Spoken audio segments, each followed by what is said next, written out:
Hello there, and welcome to my basic guide for food and farming in Dwarf Fortress. I'm Icon, and in this one, I'm going to explain everything you need to know about farming, cooking, and everything in between, which keeps your food and drink stockpiles up. So, in the first part of this video, I'm going to introduce how the whole farming procedure works, what to know about that. I'm going to introduce the underground crops, what they're good for, and in the second part of the video, I'm going to talk about the whole cooking process, the still, and how to make sure that your people will stay fed and supplied with drink for a long period of time. So, first of all, we gotta go down here and check out this area. This is going to be where I'm going to set on up my farm for this tutorial. It's worth mentioning that this is just one layer below ground, below the surface, so this ain't really safe or secure. In a later stage of the game, I would actually remove this staircase and make it only accessible from the lower levels and, well, make my entrance to the mine to the fortress somewhere else, because this is a safety liability. I just wanted to point that out right away. So to set up a farm, you require the proper soil. Farms can only be set up on clay or sandy ground. So if you have cavern ground, you see I can't click as much as I want to. I cannot put up the farm here. Up here, I can't just drag and drop it like that. So cavern floor can be made usable for farming by gushing water over it. This will create mud, and out of that, you can farm. But this is something that I personally don't really see as a basic strategy, and this is going to be introduced in a different tutorial of mine. But I just wanted to mention that basically, with water, you can create everywhere you want a farming plot.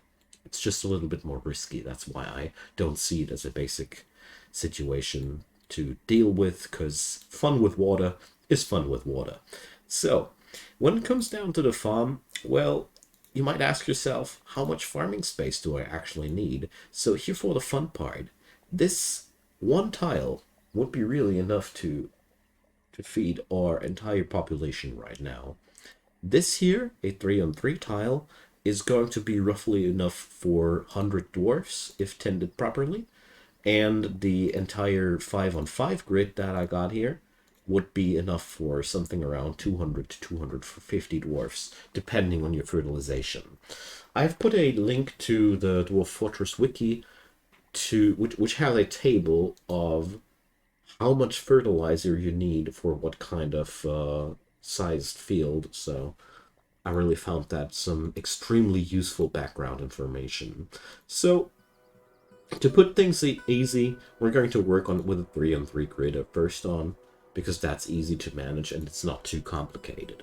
So when you ordered to build that, somebody steps on up and plants it out. So the first thing that I want to cover is we have these tabs here, and usually you would see different plants during different seasons. I do run a mod which just makes underground farming possible during all seasons, because I didn't understand why I shouldn't. But for the sake of explanation, it doesn't really make much of a difference there. So let's go over the crops real quick. Cave wheat is something you can process into booze, because you can brew drinks out of it, and you can also mill it into flour and cook it into food from this point on. So it's pretty potent in both ways, but to make food out of it, you'll have to mill it first, which is quite the ordeal. Dimple cups are only usable for dye production, so all in all, we're not too interested in them early on. Don't plant them if you don't plan to use them as a dye or as a trade good. Pigtails are your Kickstarter into cloth production. You can weave them into cloth, simply said. Plump helmets, they are the basic food stockpile. They can be processed into drink, they can be processed into food. They are basically very similar to the cave wheat, just without the necessity to grind them first. And then there's quarry bushes. These produce very nicely eatable leaves, and they also produce a seed which can be milled into paste, which is used in other things. This is interesting later on. I'm going to talk about that in the second half of the video a bit more. The sweet pots are transmutable into sugar and into syrup and into booze, of course. So they are also a drink producing fruit, and that's pretty much it. So all in all, the easiest way to get things done early on is to just plant plump helmets all day long. There's no reason to not do it. Plump helmets also grow during every season, so there's no problem in that. The only problem that will arise at some point is that you have too many of them. But that's a point where you can't just start cycling and go into other crops, because technically you need other things then. So that's all farm. The farming works like that. As a default setting, every dwarf is set as a planter, and as you set the farm up, now everybody's running on over there and plopping down the plump helmet spawn. These are the seeds. So every seed produces a certain amount of food at the end of its growth cycle. The thing is this, it's a little bit paradox. The amount of yield per plant is dependent on the planting skill of the person who planted it. So in a nutshell, you should really let that only get done by one person. You can get on over here into the labor tab and reconfigure the planters to see this as a thing. Early on, you don't need that. You can leave this as it is early on. But all in all, you start with a proficient planter, and the funny thing is, you can't even let somebody else do the harvest. It doesn't matter. The yield is dependent, or the yield is set up when you plant it, or at least it was like that. I don't know if the Steam version has changed anything. Leave me a comment if I'm wrong about that. So here we're just leaving like that because early on it doesn't really make that much of a difference. We're going to be swimming in food in no time. Just wanted to mention that. So the stuff produced here will keep your people early on fed and happy. No problem. Here are a couple of nice tricks to manage yourself a little bit better around. So in this room, I'm going to store all the seeds. This way, we can make sure that we actually always see what kind of stuff we got there. So we get on over to the food tab, we select seeds, select all, and boom. There we go. And on this side, I'm going to store all the other food stuff. There we go. Oopsie. So food. And here we can just go and store all the other food things except for the seeds. Oopsie. Misclick. So basically this will lead to all the food goes here, all the seeds go there. This is quite useful for your farmers because they can then grab their seeds, do their work here, and then they can grab when they harvest, they can drop down their harvest just like that. So we're going to tell this stockpile to pick up his stuff from here. And now we're going to set on up our industry that processes food over here. So we're putting up the still, a kitchen, and if your fortress has access to fish, don't forget the fishery. In this scenario, I got it, so I'm using it. So here we go. As you see, our dwarfs are starting to dump that stuff over here and there. Another thing that I want to mention real quickly. Right now we see here underground farming. All these plants that grow outside have their distinct usages, have various methods to acquire, to make stuff out of them. Check the Wikipedia if you want to know more, because right now we cannot see anything about that too easily in-game. But we can't grow them underground, of course. They are surface plants. So what to do? You can either just set on up your farm above ground. So that's that.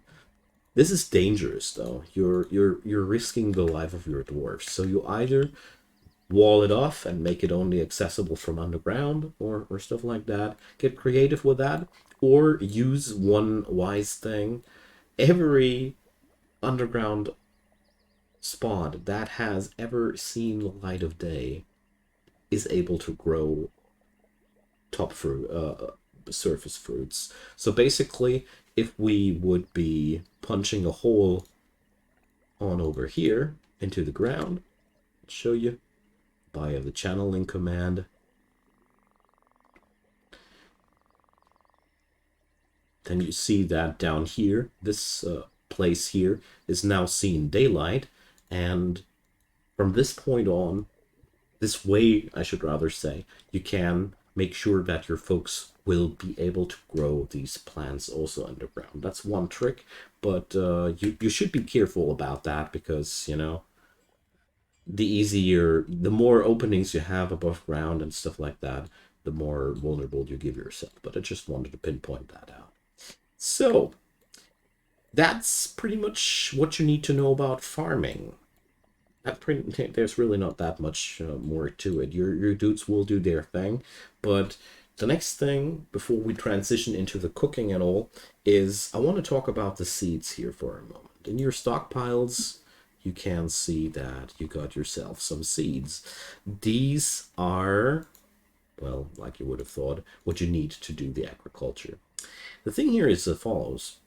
Every plant that you use up for brewing gives you back its seed.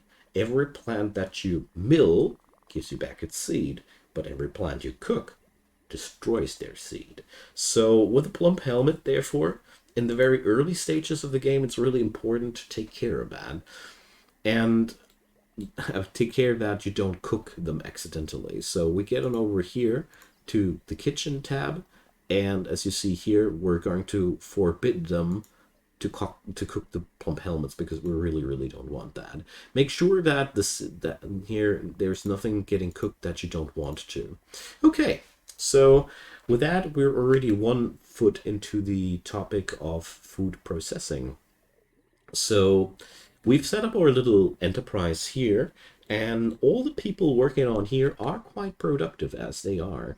So a couple of things about the food and how it's getting used up and all. So your dwarves will really not have to eat that much. Food is not nearly as necessary for their sanity as a drink.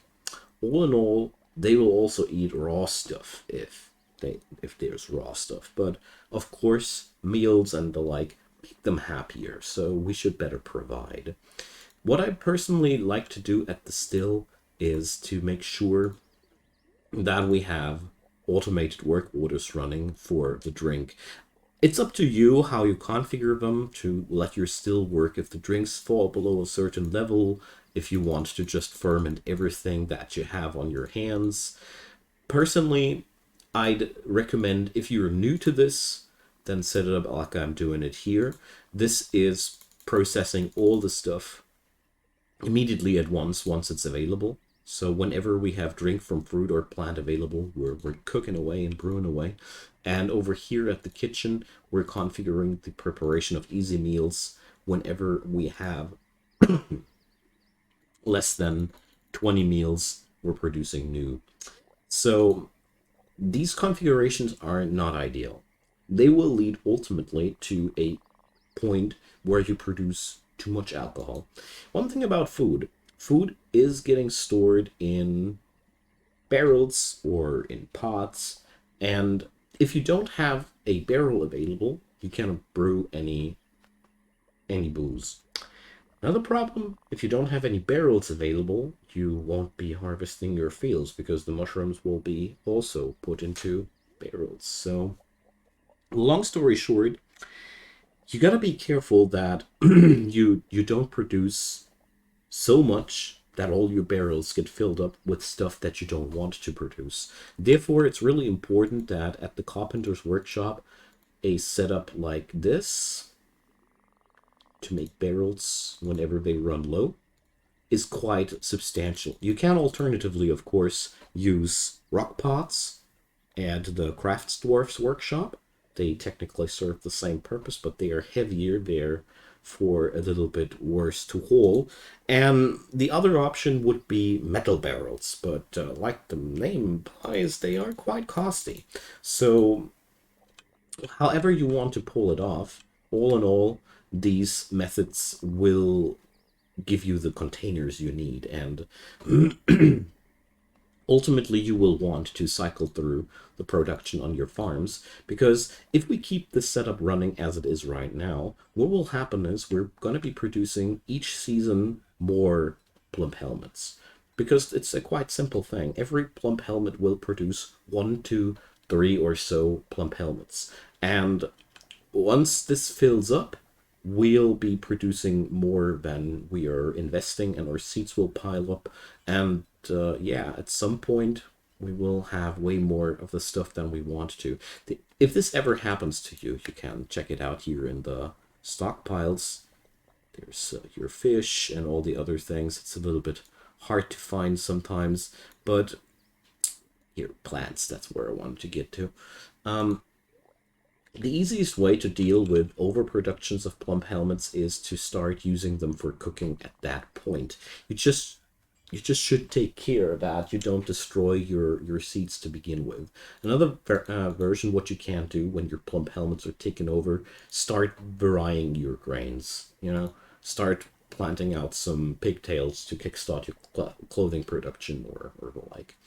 The quarry bushes are insofar interesting as their the nut paste they provide is used not only to make them to eat it, you can also use it for soap production, and that's a pretty nifty usage of that. All in all, these setups will keep your people fed and alive. There's one thing that I want to talk about, and that's the kitchen, because we've certainly haven't talked enough about the kitchen. So when we go on over here to the easy meals, these get prepared there. Your cook will cook his meals out of 2 ingredients if it's a simple meal, and I think it's three or so for fine, and 4 or 5 for lavish. Don't quote me here too much. The thing is, the ingredients in your meal cannot be only all liquid. So you won't be able to cook a meal out of rum and wine. No, that's not gonna work. But you can substitute some portions with booze. This is pretty good because booze comes in large stack sizes. Basically, you take 1 mushroom, transform it into 10 booze, and then you take 1 booze and transform it again into more rations. So all in all, this is a highly efficient method of getting more and more food. What I'm trying to say here is you can substitute certain ingredients with alcohol, but there has to be always one solid ingredient in your food. So to keep your population from starvation, this is actually all it takes. You will have plump helmets to cook meals with, and you'll have alcohol to cook meals with as well. If at any point you feel like you have problems with your food, foraging outside works charm. If you just go on out there and drag and drop it like this, your folks will just pluck whatever they find there. And even if you don't know what to do with the stuff, your dwarfs do. So when we get on down here, we have all our food stored here, so we can now check on out what's in there. Bat brain biscuits. Yum. Must be the dwarven COVID variant. Great. So jokes aside, as you see here already, we got really lots of filled food barrels.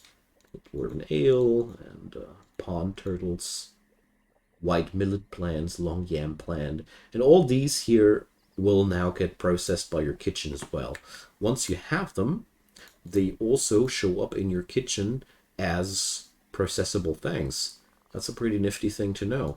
Also, over here, everything that is usable will get displayed here. So if there's ever any good that you want to conserve, do it like that.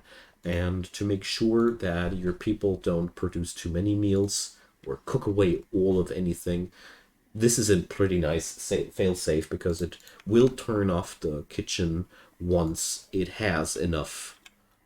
Once it has produced enough. So you might ask yourself now, how much food do I actually need?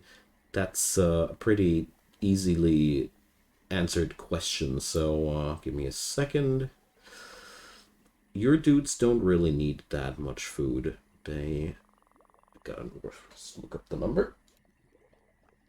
So every dwarf will require about 2 units of food each season. So that's your static number to work with. Somehow it eluded my brain for a second. I had to check it up. So all in all, once you are producing that amount of food, you can't just say we have 14 people here. You can also configure it like that to just go on if we drop below 14 to keep a stockpile of the food your people will acquire during each season. Various ways leading to the same results. Last thing I want to cover in this basic tutorial, fertilizing. So here you can set fertilizing up.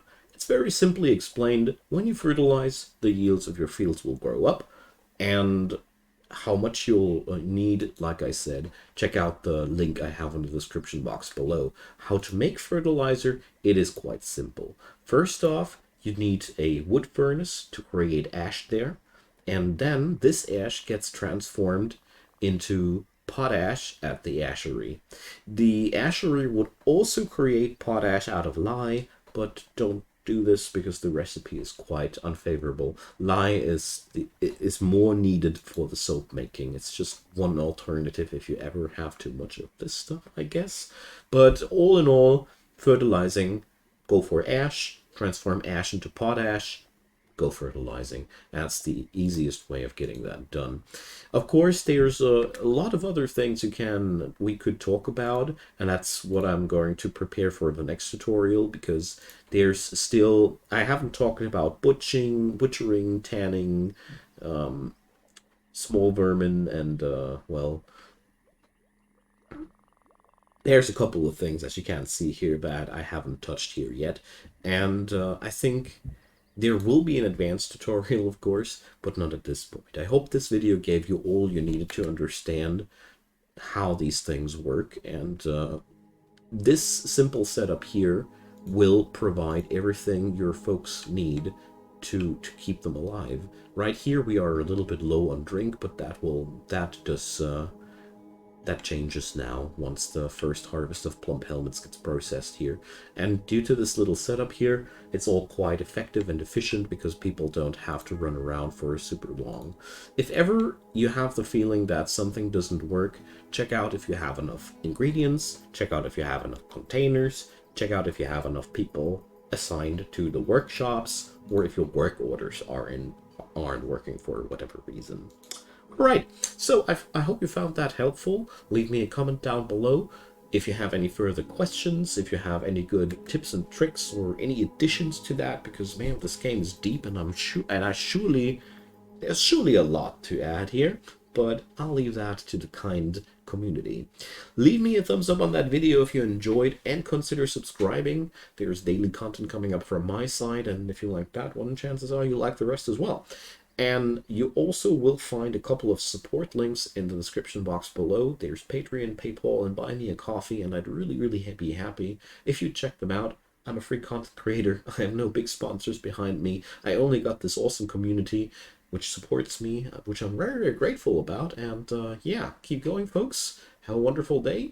Let me know what kind of tutorials you might want to see next, and we'll catch us later. Bye-bye.